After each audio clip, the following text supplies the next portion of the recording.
சகோதரி பவதி பிக்ஷாந்தேகி என்று தெலுங்கில் இசைபாடி வந்த அந்த மாமனிதர் இசைமேதை தியாகராஜன்.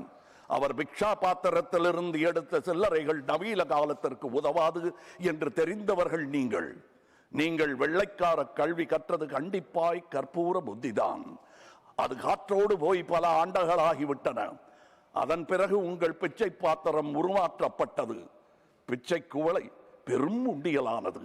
அந்த உண்டியலை உடைத்து நிதி திரட்ட உதவுவோர் இன்று தமிழரை பார்த்து என்ன சொல்லுகிறீர்கள்?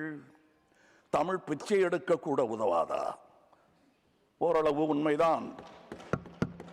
ஒரு தெற்கத்தி அறிவுரை தங்காய். தமக்கென உங்கள் நிதியை திரட்ட ஆங்கிலத்தில் இந்தியில் பிச்சை எடுக்கலாமே. தமிழ் பிச்சை எடுக்க உதவாது, திருடவும் உதவாது. தமிழன் பிச்சை எடுக்க மாட்டான், அதுவும் உங்கள் பிச்சையை ஏற்கவே மாட்டான்.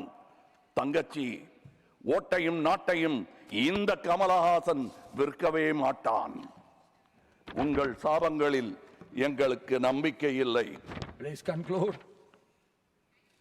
உங்களுக்கு இருக்கக்கூடும் என்ற நம்பிக்கையில் நீங்கள் உணர என் திட்டத்தை சாபமாய் போடுகிறேன். கருணையுடன் நீங்களே ஏற்பீர். உங்கள் இஷ்ட தெய்வங்களை வேண்டிக் கொள்ளுங்கள். பகுத்தறிந்த தமிழ்ச்சித்தன் கூற்று இது.